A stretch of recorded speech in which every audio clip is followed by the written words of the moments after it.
este asunto. Gracias, ingeniero, por la conexión. Vi que apareció ahí Amanda. Hola, Amanda, ¿cómo estás? Hola, Javier. Hola, Denise. No, es que Ana Cristina la vi el fin de semana allá en Michoacán, por eso, y que ya la extrañaba, ¿no? Pero también extrañaba a ustedes, y que, bueno, nos vemos muy seguido, ¿no? Ahora casi me tocó estar en todas las clases de este diplomado y me da mucho gusto. Lo que pasa es que entré a suplir en una clase a un colega, un bomberazo, pero para que, como tuvieron problemas con justo eso, con la calendarización, me querían reponer las horas, bueno, más bien una hora que faltaba. O sea, la clase es de 5 a 7, pero querían reponerla con, o sea, 15 minutos cada sesión para que de ahí se repusiera la hora. Entonces es la razón por la que le pedí al ingeniero que les avisara que pues iba a ser 7:15. Y yo creo que así va a ser, si me lo permiten, en esta semana, ¿no? Eh, para que, pues, creo que estamos toda la semana. Vamos a estar hablando toda la semana de ética.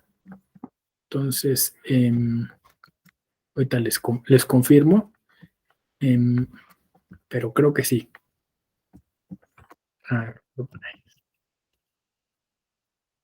Sí, miren, a ver, hoy es martes, ¿no?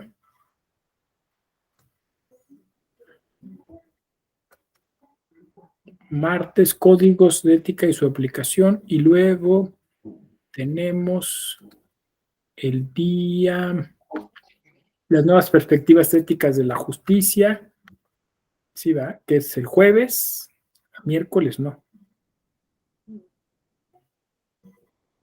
Y el viernes. Ahí está. Entonces, ya estamos en sintonía. Jueves y viernes, ¿no? Para que después no, si les toca mañana digan, ay, no, es que nos conectamos solo jueves y viernes. Hoy, jueves y viernes. Ok. Daniel, mucho gusto también que te conectes. Gracias. Claudia, hola. Buenas noches. Bueno, pues les cuento esta historia que yo viví de primera mano. A lo mejor ya en alguna clase me he referido a ello, pero hoy lo voy a hacer de manera más profusa, ¿no? Sobre la codificación de la ética. A mí me tocó vivirla de alguna forma y toda la polémica que se generó en torno a ello, ¿no?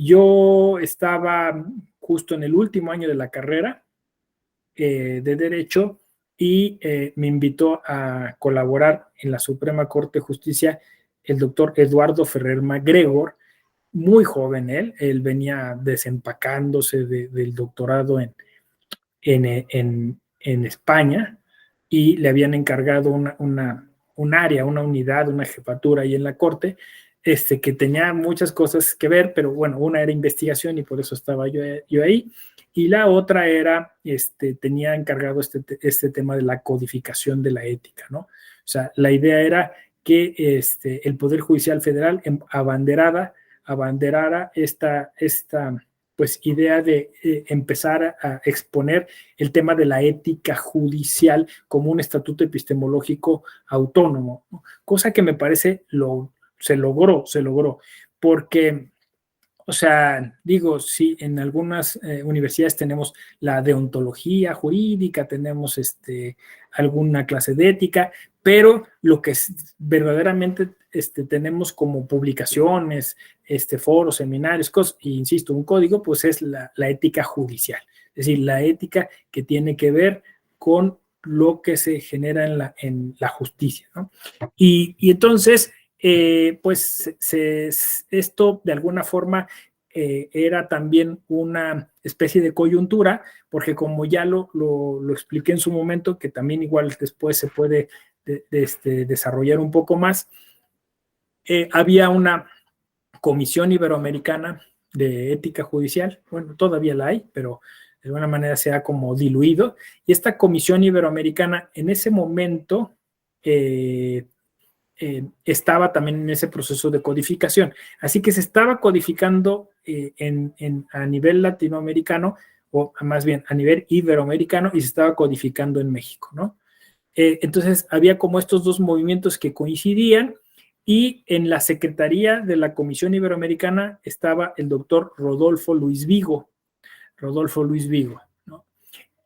Pero como ya también creo, no sé si lo mencioné, pero la cumbre judicial iberoamericana, la que integra a todos los tribunales nacionales de la región, es un proyecto que surgió en España y que España no ha soltado. Y en esa cumbre, como son las cumbres, se reunían los presidentes de las Cortes Iberoamericanas para discutir diversos temas. España, aquí hay un tema interesante, España tenía un interés particular en esta cumbre por un tema económico.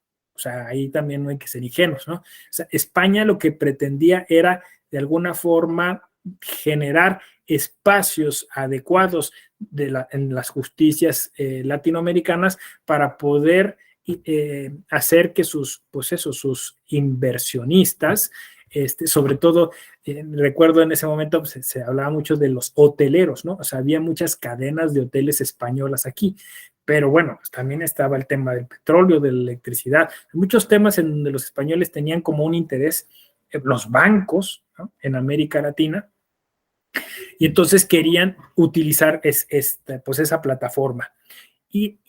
Pero curiosamente, el tema de la ética no les interesaba. O sea, no les interesaba. Y los españoles decían que porque en su sistema todas las sanciones estaban dentro del derecho administrativo. O sea, que ellos no necesitaban un algo más, porque cualquier cosa que los jueces en España hicieran mal, pues iba a haber una norma administrativa que los sancionara, ¿no? Esto es muy importante por lo que a continuación voy a decir, ¿no? Entonces, esta iniciativa viene desde América Latina. Es decir, es un poco Luis Vigos, es un poco Argentina, y luego secundada por México, sobre todo Argentina y México, los que dicen, sí, es un tema interesante, nos surge entrarle a este tema, porque pues sabemos que en América Latina pues hay un terrible problema. En ese momento no se decía de corrupción, pero era en el fondo eso, ¿no? Dice, es un tema de falta de ética, ¿no? Hay que empezar a hablar de estas cuestiones. Entonces hubo un boom incluso por parte de muchos filósofos iberoamericanos que empezaron a tratar estos temas, y entonces lo que acordaron es que redactaran ese código Luis Vigo y por parte de España Manuel Atienza, porque España quería tener un pie ahí, ¿no? O sea, no, dice, no me interesa para mi país, pero pues sí me interesa tener una incidencia esa, ¿no? Entonces, el código, ese código se llamó Código Modelo de Ética Judicial, ¿no? Código Modelo de Ética Judicial para Iberoamérica, ¿no? Y lo redactaron, como dije, Luis Vigo y Atienza. Ahora, fue interesante esta combinación, porque Luis Vigo pues se asume como un filósofo justnaturalista, un filósofo que tenía un interés especial en la ética, pero como una especie, pues sí, vamos a decirlo así, de consigna, ¿no? O sea, de consigna. Bueno, ya se puede decir a estas alturas, Luis Vigo, pues era parte del Opus Dei, ¿no? Tenía como un interés también desde esa parte como moralizadora, ¿no? Fíjense, aquí los secretos de la codificación ética, ¿no? Y entonces sí hay como esa impronta en donde pues la Iglesia Católica no ha cejado, no ha dejado ese espacio, ¿no? De hecho, luego los filósofos que se agruparon en torno a este movimiento, casi todos eran de universidades pertenecientes al Opus Dei, ¿no? O sea, empezó a haber como ese interés.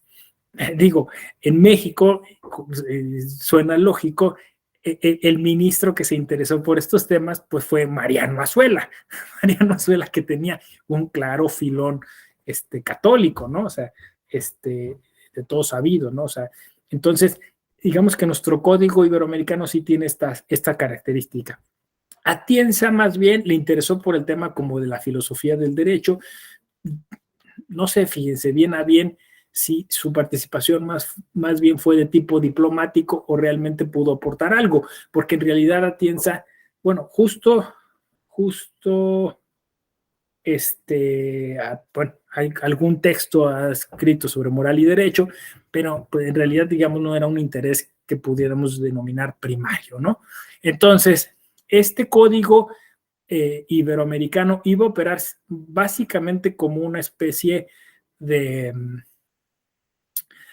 vamos a decirlo así, de manual introductorio, de modo que cada país empezara su propio proceso de codificación, ¿no? Es la razón por la que México empezó su propio proceso de codificación, pero no tenía en principio ningún mayor alcance más que como que, pues eso, racionalizar el tema, ponerlo a discusión, generar un interés, ¿no? Y que la Comisión Iberoamericana de Ética Judicial pues tuviera pretexto para emprender quizá algunos eventos de divulgación de este código.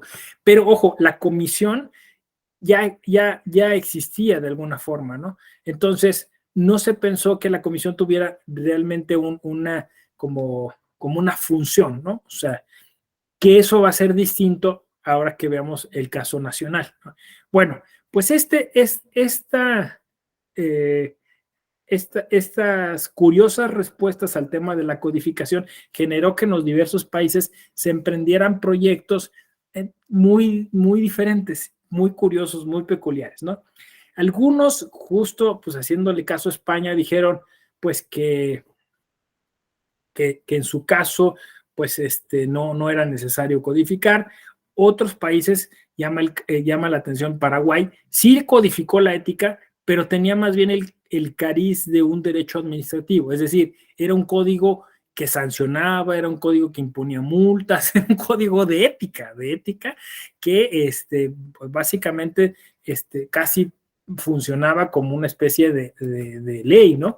Y esto es lo que abrió el debate, si la ética debía o no codificarse, porque la ética pues era, justo como hemos estado viendo, un llamamiento a la excelencia, un llamamiento a la mejora, ¿no? Y entonces si la codificación de alguna manera era positivizar un tema que no debía de ser positivizado, ¿no? O sea, que debía dejarse pues en manos de los sistemas para que se desarrollara libremente y generar en cada uno de las personas a las cuales llegara el mensaje, pues esta reflexión, ¿no? Más que ajustarse como a normas, ¿no? Entonces, justo con esta cuestión de si se codificaba, también empezó otra cuestión, si se judicializaba, o sea, es decir, si iba a haber o no sanciones, porque si iba a haber sanciones y si iba a haber como un proceso o procedimientos, entonces pues ya más bien estamos hablando de derecho, como el caso de Paraguay, ¿no?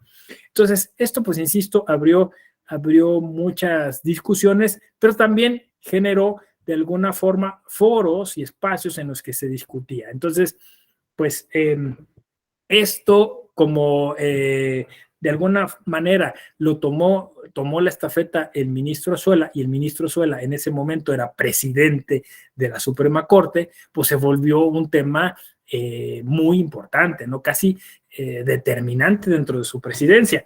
Entonces, es así que pues en ese momento se empezó a hacer también un código modelo para el Poder Judicial Federal, ¿no? Un código modelo. Pero aquí está interesante el asunto. No sé si ustedes hayan tenido noticia, pero este código modelo que se hubiera podido pensar como solo aplicable a la justicia federal, en tanto que era código modelo, se presentaba también como una opción para los poderes judiciales locales, ¿no? Entonces, esto empezó a generar un interés, pues es que pasa eso mucho en México, ¿no? Si el presidente de la Corte está tomando la estafeta en estos temas, todos los demás como que van detrás, ¿no? O sea, se unen como al proyecto. Entonces, por ahí estaba la Asociación Mexicana de Impartidores de Justicia, que dijo, bueno, pues a mí me parece interesante que tengamos también un espacio en el cual todos los juzgadores se reúnan y discutan sobre estos temas y pues presenten sus proyectos de código, presenten cómo le están haciendo, qué es lo que está pasando. En realidad estaban muy pendientes de lo que hiciera la Suprema Corte, pero lo interesante es que, digamos, esto salió del rango solo de la justicia federal y pasó como a la justicia nacional, por decirlo de un modo, ¿no? O sea, es decir, incluso pues encabezada por esta Asociación Mexicana de Impartidores de Justicia. Entonces, bueno, pues este código modelo empezó a servir de referente y en ese código modelo se contemplaba la creación de una comisión nacional de ética judicial. Esto es muy interesante, ¿no? Porque justo como debía ser una comisión nacional, tenía que estar integrada por jueces federales y jueces locales. Esta comisión la debía encabezar el presidente de la Corte, porque pues al final la Corte era la que ponía los recursos, ¿no? Y a la par se creó el Instituto un nombre larguísimo, Instituto de Investigaciones Jurisprudenciales y de Promoción y Difusión de la Ética Judicial, que se creó por un acuerdo plenario de la Suprema Corte y que pues ese acuerdo señalaba que tendría dos áreas de atención, ¿no? La jurisprudencia, que siempre se ha visto como un problema histórico, ¿no? O sea, aunque la Corte pues siempre ha tenido su dirección del semanario, como se llama así, y que es la que se encarga de integrar los criterios y ponerlos en... La idea es que este nuevo instituto investigara cuál sería la mejor manera de aprovechar la jurisprudencia, pero en un segundo momento se ocupara de los temas de ética, ¿no? Y justo en ese año, en ese periodo, el ministro Díaz Romero estaba dejando el cargo como ministro y se le colocó como director de ese instituto, ¿no? El ministro Díaz Romero, que de alguna manera era una autoridad en estos temas. O sea, tú con quien platiques del ministro Díaz Romero era una persona buena, ¿no? O sea, era una persona amable, era una persona con vocación de servicio y todas estas cosas. Entonces, eso sirvió mucho al proyecto, ¿no? El ministro Díaz Romero, con un tremendo poder de convocatoria, ¿no? Pues generó este movimiento en torno a ese instituto y en torno a la comisión, ¿no? Que eventualmente se formó y bueno, pues de ahí ustedes encontrarán muchas publicaciones, muchos cursos, muchas cosas que se hicieron en ese momento para socializar este código y eventualmente la formación de otros códigos. Queda en el anecdotario un libro que yo apenas acabo de ver en el Tribunal Electoral, un librito que hizo Calderón, este dibujante de Reforma, pero bueno, pues que se considera, digamos, un dibujante pues más de derecha, más afín a Azuela, ¿no? sé y queda para el anecdotario, porque la noticia era que había una caricatura donde se hablaba del decoro, ¿no? Y entonces Calderón puso que estaba pues así como una persona, un varón, ¿no? Alguien diciéndole a una chica que tenía la falda muy corta. O sea, esa anécdota, o sea, habla mucho de todo lo que, o sea, resume mucho de todo lo que estoy diciendo, ¿no? Entonces, claro, pues por ahí alguien la vio y dijo, no, pues, ¿de qué se trata eso? O sea, ¿por qué la Corte se mete con esos asuntos? O sea, se va a meter ya incluso, o sea, con el tema de cómo visten y concretamente las mujeres, ¿no? O sea, es decir, toda la ética, o sea, todo lo importante que podríamos hacer en la ética va a quedar en la forma en la que se visten las mujeres, ¿no? Entonces, pues esto llegó a la opinión pública y estuvo algunos días, yo me recuerdo, pues siendo parte como de pues escarnio, ¿no? De lo que se hacía.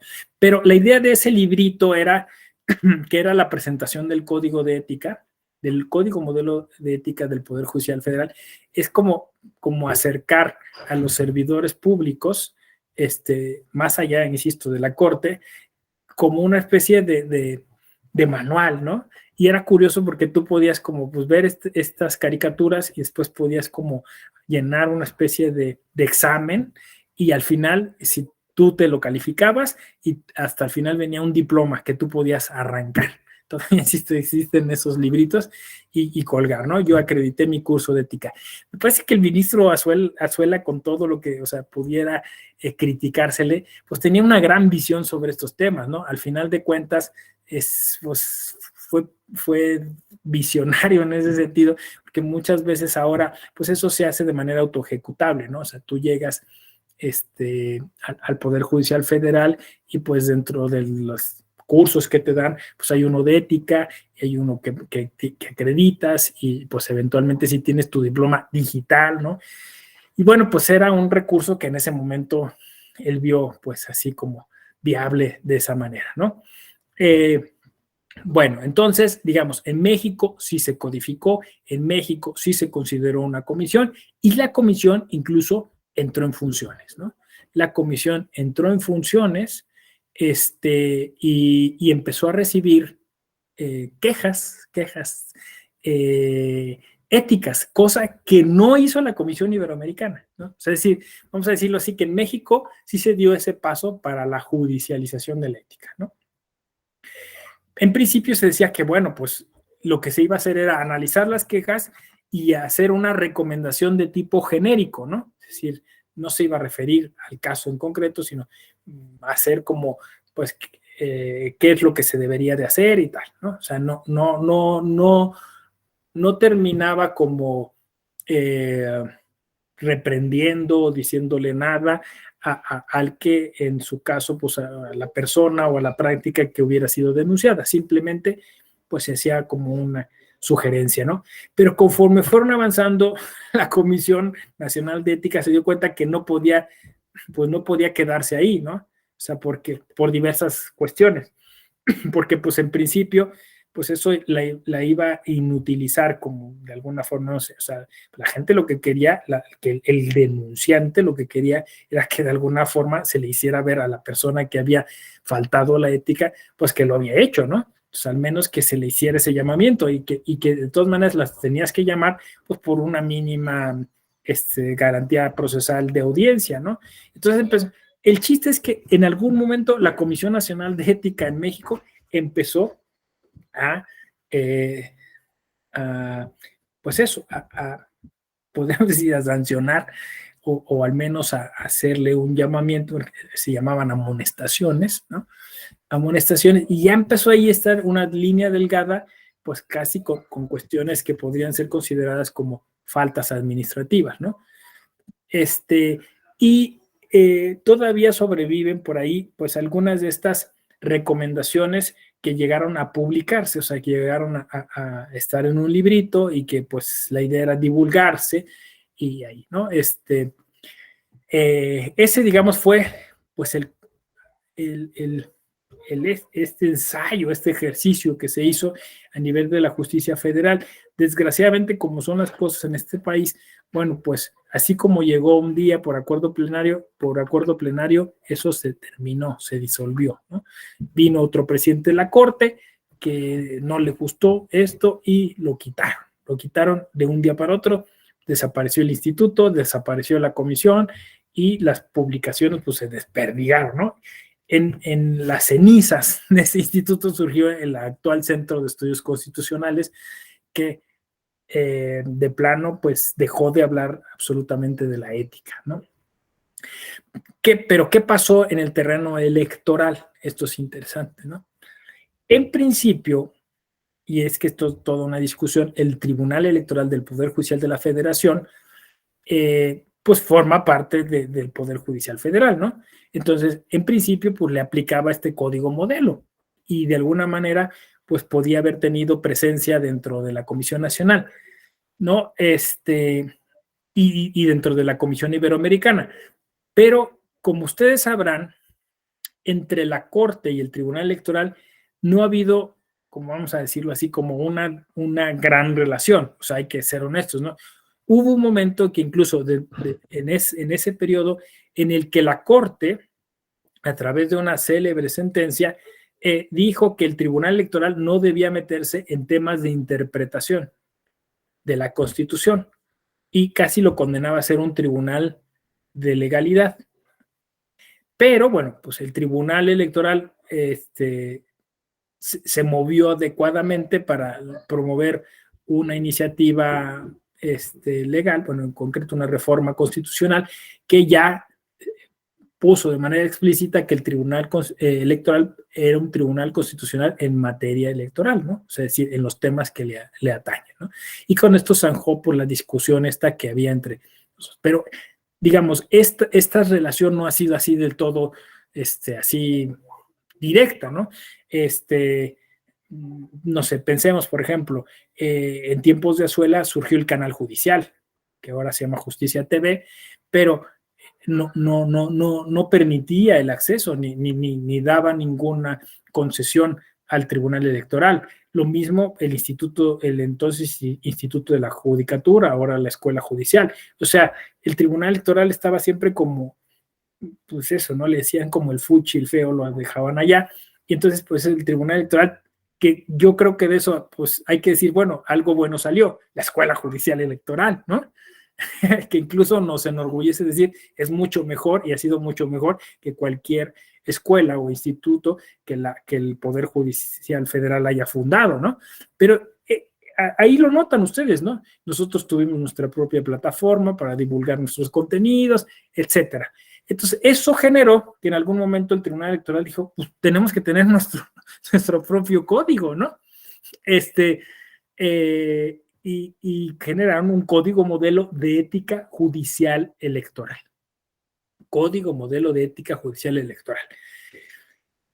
A mí me tocó también vivir esa parte porque, aunque obviamente había pues esta intención de distinguirse, yo estaba en la corte y a mí me tocó colaborar con el Tribunal Electoral como asesor, ¿no? O sea, digamos, no en la comisión redactora, ¿no?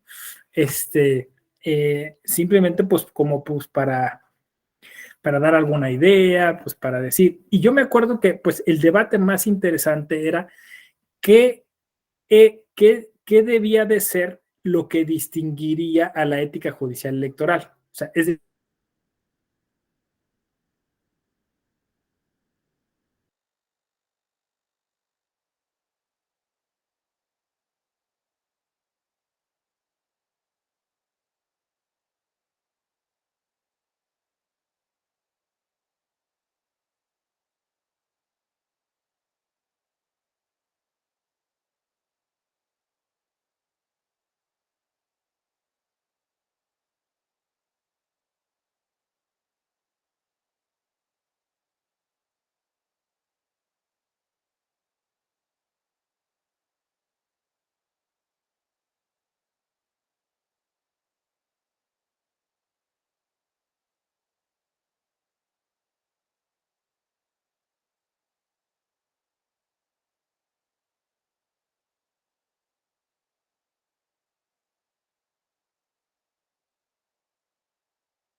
me fui abducido por un vórtice, un hoyo negro, se me fue la señal.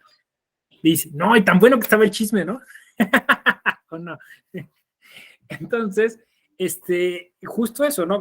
Es que justo estaba yo diciendo que los expertos que colaboraron, digamos, en la elaboración del Código Iberoamericano, pues obviamente también monitorearon el código, el código modelo del Poder Judicial Federal y terminaron monitoreando el código de ética judicial, código modelo de ética judicial electoral, ¿no? Porque ya saben que aquí como nos raya que venga, sobre todo Atienza, ¿no? Luis Vigo a lo mejor viene menos, pero entonces pues lo teníamos aquí a cada rato y pues a ver, ¿no? Maestro, díganos tal. Entonces, estos expertos decían que pues en realidad no debía haber muchas diferencias, ¿no? O sea, que no debería del Tribunal Electoral hacer ningún código diferente, que debería simplemente adoptar el que ya estaba a nivel federal. Y entonces esa fue la discusión más interesante. Además de que la ética judicial que se había implementado en América Latina, porque insisto, España se había exceptuado de eso, y por ende la que se había seguido en México y la que siguió también el Tribunal Electoral era una ética de las virtudes, ¿no? Ética de las virtudes, que a diferencia de otras éticas, bueno, pues pone el énfasis justo en eso, ¿no? En una, vamos a decirlo así, una ética de corte aristotélico. Ya entenderán ustedes por qué, porque por los principales precursores, pues eran un poco en esa línea. De hecho, dos de los redactores del Código Modelo de Ética Judicial Electoral de ese entonces eran profesores de la Universidad Panamericana, ergo, o sea, también del Opus Dei, ¿no? Entonces, esta ética de las virtudes, pues, acomodaba mucho, pues, a una idea de la ética, que al final estuvo bien porque, pues, era el sector que tenía interés, ¿no? Tenía interés en impulsar estas materias y, bueno, esa es un poco la historia. Ahora, es ya historia porque apenas este año fue, no, apenas terminando el año pasado, no sé, creo que ya se los había comentado, tenemos nuevo código de ética judicial electoral, ¿no? Y ya ahí sí ya no, o sea, ya no hubo esta injerencia, ya no hubo todo, o sea, ya es un código nuevo que parte de una urgencia, de una necesidad que era regular el tema de las redes sociales. O sea, la idea de decir, tenemos que actualizar el código modelo de ética judicial electoral, partió de esa necesidad de decir, bueno, ¿qué vamos a hacer con todo este tema tecnológico? Y de ahí fue que se empezó su redacción, en la que también tuve la fortuna de participar dentro de la comisión redactora, ¿no? Y que bueno, pues se está estrenando y como les dije, va a ser la primera generación dentro de este diplomado que va a tener acceso a ese código, ¿no? Y aquí pues ya podemos empezar un poquito a discutir si efectivamente hay algunos factores que terminarían generando la necesidad de una ética judicial electoral. Yo les voy a confesar que en su momento yo era de las personas que decían, no, el Tribunal Electoral no debiera ser otro código, ¿no? Como que estarle buscando así como que el concepto distinto, porque como que había esa idea de, no vamos a llamarle de esta forma como se le llama en la ética judicial, sino se le vamos a llamar de esta otra forma, ¿no? Que ahora, insisto, ya se perdió eso, pero en ese momento había como esa idea de generar conceptos específicos para el área de la ética judicial electoral. Pero yo ya desde ese momento sí tenía como un tema que me parecía, no lo decía yo explícitamente, pero que me parecía que sí hacía peculiar a la ética judicial electoral y que ustedes pues, seguramente ya lo habrán detectado, y que es la cuestión política, que eventualmente está presente también, curiosamente, en la justicia federal, ¿no? O sea, la Suprema Corte pues, de política, pues, está siempre, ¿no? Pero me parece que el tema político en lo electoral tiene otro tipo de de actuación, ¿no? Y eventualmente, bueno, obviamente ya trabajando aquí en el Tribunal Electoral, me doy cuenta de otras peculiaridades que en la Corte no nos podíamos ni imaginar, ¿no? O sea, el Tribunal Electoral ha sido de alguna manera vanguardista en temas como la perspectiva de género, ha sido vanguardista en temas como la perspectiva intercultural, ¿no? Sobre todo la perspectiva intercultural, ¿no?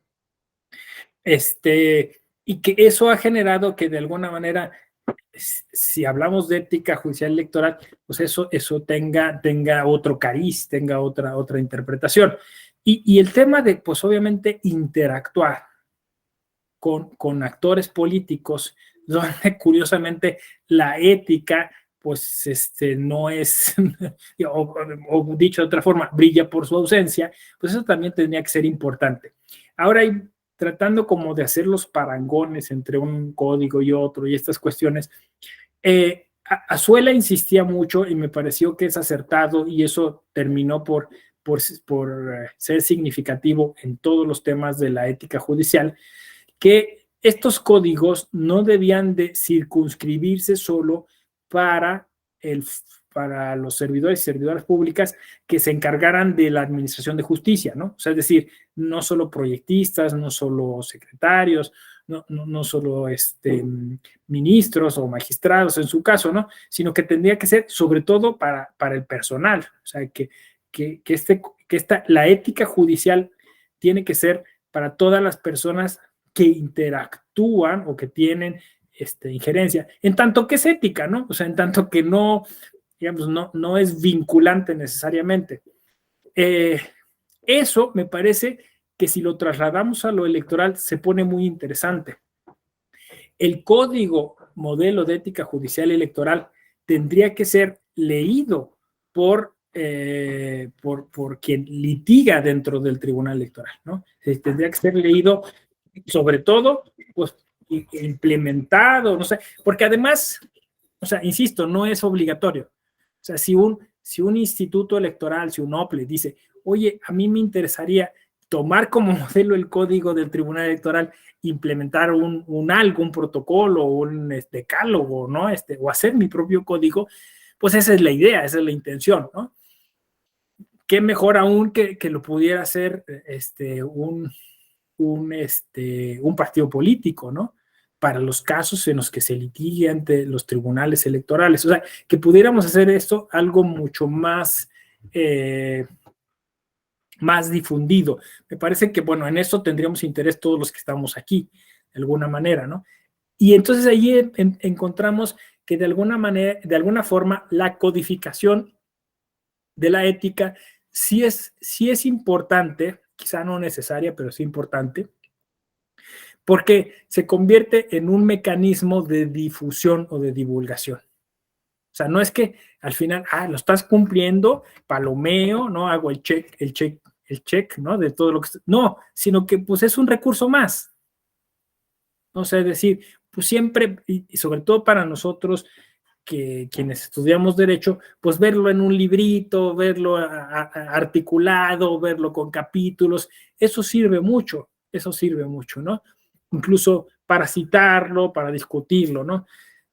Yo esto lo estoy diciendo justo finalizando enero y me lo estoy diciendo a mí mismo como diciendo, ¿qué vamos a hacer, no? O sea, es decir, casi como pensando, tengo urgentemente que hablarlo con mis jefes porque pues de alguna forma pues siendo el encargado del diplomado de ética, teniendo como la bandera en estos temas, pues ya nos estamos atrasando en hacer algún tipo de evento que nos permita socializarlo, ¿no? El único evento que se hizo fue de tipo protocolario, es decir, justo con la Asociación de Tribunales Electorales, ¿no? O sea, cuando se hizo este evento en el norte, no me acuerdo si en Coahuila o dónde se hizo, y bueno, pues fueron los magistrados y lo firmaron y hay unas actas, pero en realidad no ha habido un evento académico, un evento en el que se pudiera socializar. Miren, como todo, yo voy aquí sembrando la idea y a ver si hacemos algo, ¿no? O sea, a ver si esta generación concretamente de este diplomado, pues vamos a plantearle, a ver, se me ocurre que podríamos decirle, ya casi va a acabar este diplomado, ¿no? ¿Cuándo acaba? Una semana, 2 semanas, ¿no? Viernes. Sí. Este viernes, sí. Ah, ya acaba el viernes. Ah, sí, es cierto.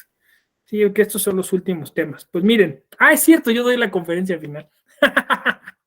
A ver, pero a ver qué se nos ocurre para generar un espacio en el cual ustedes y yo y quien más se quiera sumar, pues podamos tener un panel estaría padre, ¿no? De discusión sobre ese código. Y esto me lleva a una pregunta. ¿Conocen el código? ¿Sí lo conocen? No. ¿No? ¿Ni idea? Bueno, entonces eso por ahí podríamos empezar, ¿no? Sí, yo le eché una girita y sí vi un apartado de redes sociales, me pareció interesante, justo porque está en discusión la Carta de Derechos Digitales. Bueno, por parte del Sistema Nacional de Transparencia, ¿no? Que por cierto, hoy me invitaron a participar en la crítica, ¿cómo le llamaríamos? Se llaman mesas de trabajo, pero en realidad hay que criticar, ¿no? Y ver dónde se puede fortalecer. Y justo leí esa parte, me pareció interesante porque también estaba checando que fuera como acorde, ¿no? Un poco a las cartas de derechos digitales, ¿no? Que hay en otros lugares. Que aquí pues es buenas prácticas, ¿no? Por supuesto. Y esa partecita le puse énfasis, pero no a todo. Ok. Bueno, miren, pues justo para eso es este diplomado, ¿no? Estoy aquí copiando la liga que va directo al código. Entonces,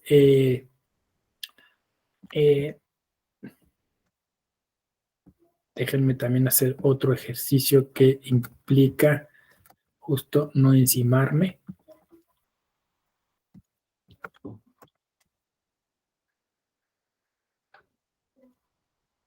Ok. Códigos.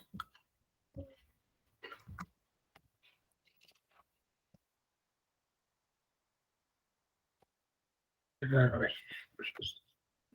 La clase que tienen ustedes mañana, miércoles.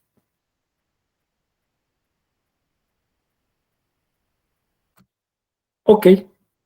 Sí, entonces sí conviene. Es que antes este diplomado tenía una clase específica sobre el código modelo, pero como después pues estaba en revisión, pues no, quizá no conviene.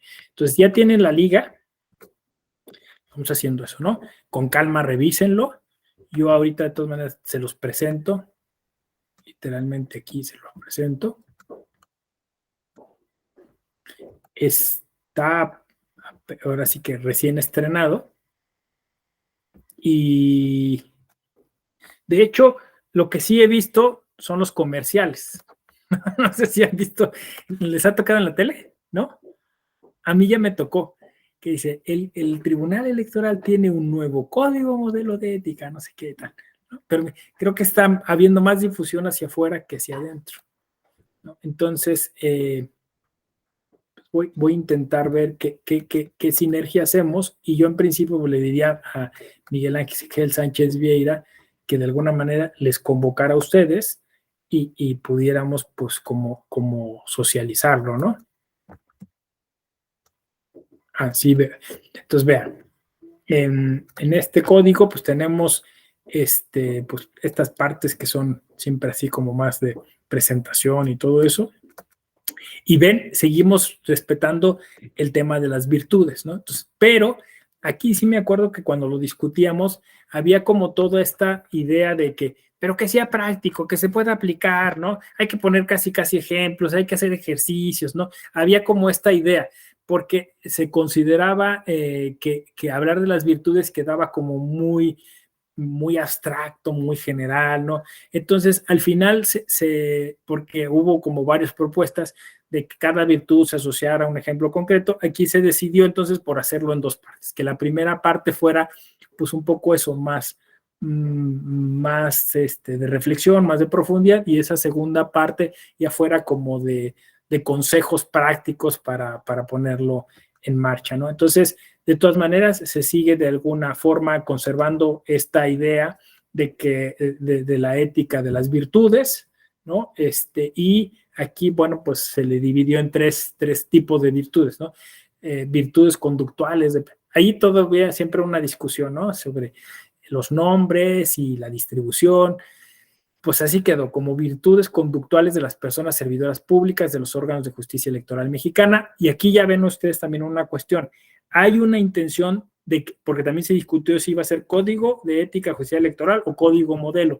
Se dejó en modelo porque la idea es seguir insistiendo en que esto se pueda de alguna manera replicar, extender. Por eso se hace firmar dentro de esta asociación de tribunales electorales, porque la intención es que ahora cada tribunal electoral en los estados empiece su propio proceso de codificación o en su caso implemente con las variantes que considere o como, pues, como piensen que es más adecuado, ¿no?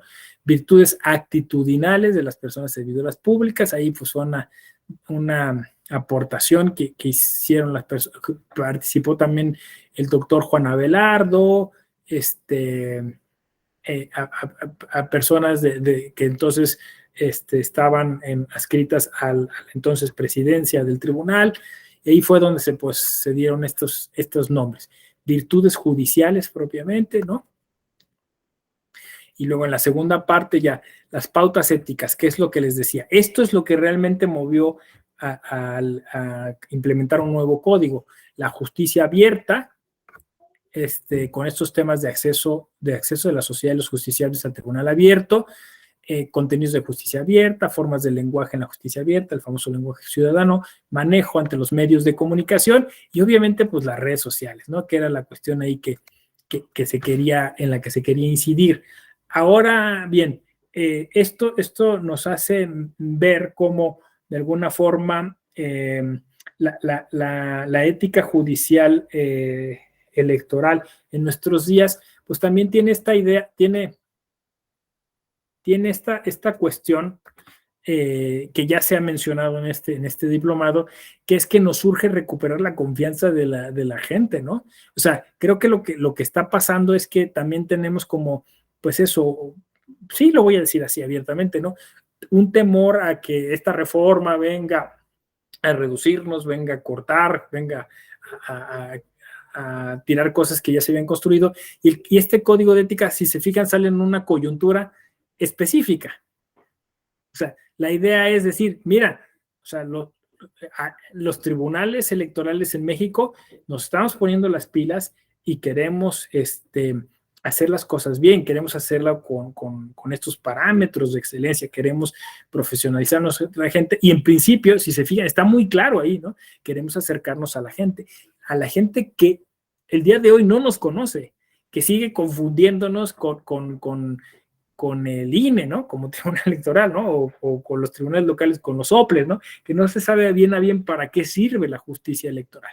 Entonces, en esa coyuntura es donde surge este nuevo código, ¿no? Es decir, entonces tiene un cariz distinto al código anterior y a la codificación que se hizo a nivel federal y a nivel iberoamericano. Yo creo que como muchas otras cosas que hace el tribunal, esto va a ser inédito. O sea, al final de cuentas, va a tener, así como en la historia ahora que les conté, pues un sentido histórico. Habla sobre el actuar en el servicio público, conductas y actitudes hacia grupos en condición de vulnerabilidad, y este es el tema, pues digamos, que si sabe vender bien el tribunal, pues nos va a dar mucha, pues eso, ¿no? Muchas justificaciones para poder apuntalar este proyecto de justicia electoral, ¿no? O sea, justicia electoral, pues sí, abierta, justicia electoral accesible, justicia electoral confiable, ¿no? Y por ahí iría todo el tema, ¿no? Entonces, si se fijan, bueno, pues también surge en otra coyuntura, la ampliación de las facultades de la Defensoría Público Electoral, ¿no? Que ya atiende a estos grupos de vulnerabilidad, ¿no? Entonces, justicia con sentido social, y esa es la ética hoy, ¿no? O sea, me gusta porque no es una ética que es preciosista, que es escolástica, que es aristotélico-tomista, sino que ya es una ética más de corte social, ¿no? O sea, una ética que apela a esta idea de, pues, de abandonar esa zona de confort, ¿no? No sé, cómo lo vean ustedes, no sé qué les parezca, ¿no? ¿Cómo ven? ¿Cómo ven? ¿Cómo les ha ido con el diplomado? O sea, ¿cómo se han sentido? Cuéntenme. O sea, sí, este, les ha gustado? Sí, dice Javier que sí. Claudia también. Y gracias, gracias. Pues recuerden que, gracias, que la intención es que esto pues, no quede aquí, ¿no? De todas maneras, vamos a vernos el jueves y el viernes, pero la idea es que podamos generar algún tipo de sinergia. En principio, miren, yo les diría pues que sondeen en los tribunales electorales locales de sus entidades, qué proceso de codificación hay, qué se está haciendo en torno a la ética. Pues en principio ya se puede aportar una cosa muy sencilla, ¿no? Que es socializar este código, ¿no? Y si después el tribunal electoral en cuestión decide, pues, hacer otro, pues está bien, pero pues en principio ya hay algo, ¿no? Como ven ustedes ahí dice, ¿no? O sea, destinado a todas las personas que trabajan dentro del ámbito de la justicia electoral, ¿no? Entonces, pues esa sería un poco la idea, ¿no? Avanzar sobre eso.